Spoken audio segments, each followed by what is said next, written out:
Sebuah seni untuk bersikap bodoh amat. Bagian 5. Rentetan kesialan si panda nyinyir.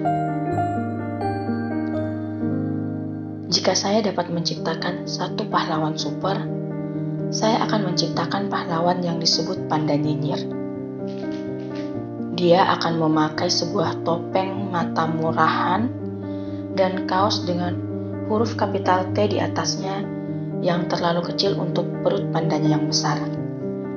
Dan kekuatan supernya adalah mengatakan kepada orang-orang kebenaran yang menyakitkan dan tergolong pedas tentang diri mereka sendiri yang perlu mereka dengar namun tidak ingin mereka terima.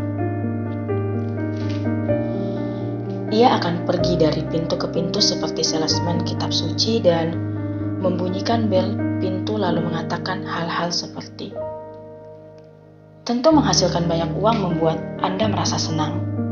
Namun, itu tidak akan otomatis membuat anak-anak Anda mencintai Anda.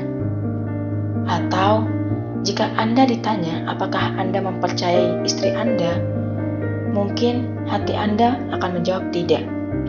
Atau, apa yang Anda anggap seperti pertemanan, sesungguhnya adalah upaya Anda secara konstan untuk membuat orang lain terkesan.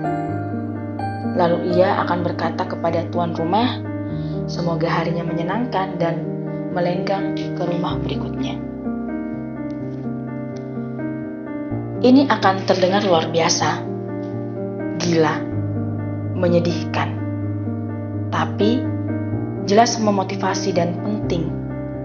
Lagi pula, kebenaran yang paling agung dalam kehidupan biasanya kebenaran yang paling tidak enak didengar.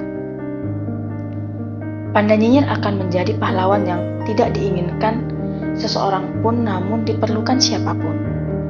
Ia akan menjadi sayuran untuk melawan makanan sampah yang dikonsumsi mental kita.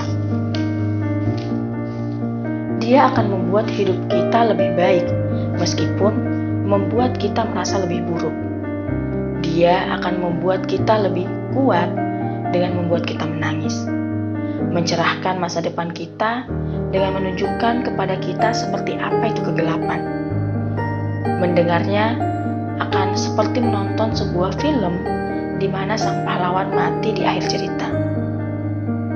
Anda akan semakin menyukainya meskipun membuat Anda merasa tidak karuan, karena itu nyata.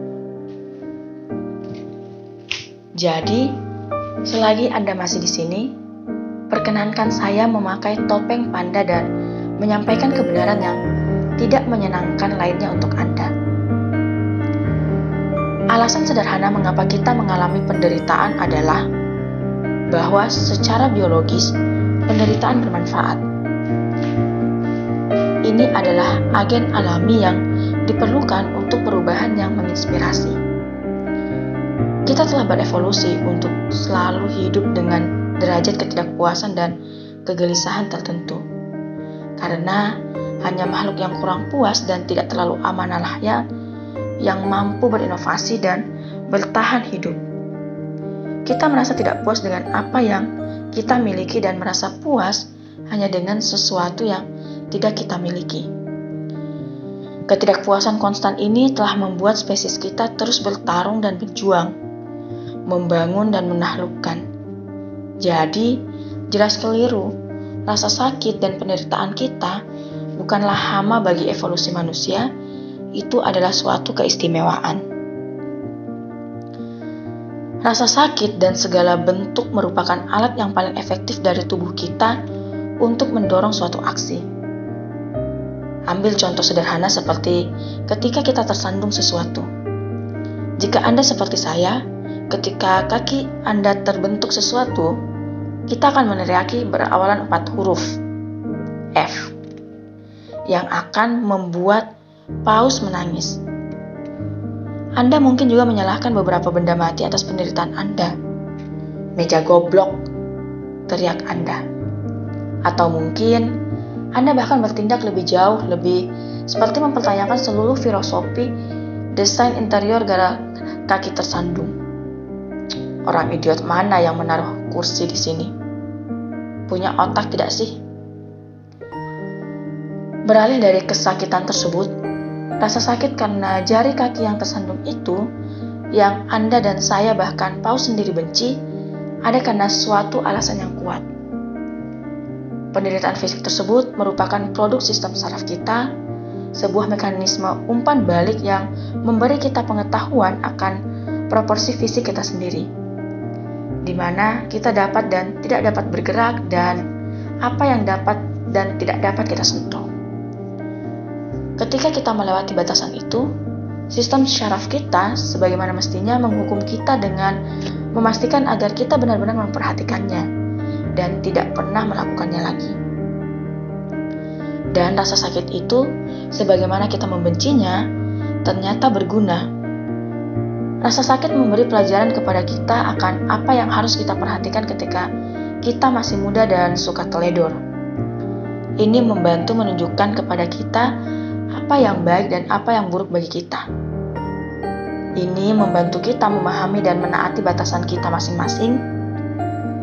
Ini mendidik kita agar tidak main-main di sekitar kompor atau menempelkan benda logam ke colokan listrik.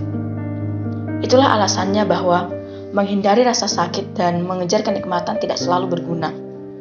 Karena rasa sakit dapat sewaktu-waktu menentukan hidup mati kita.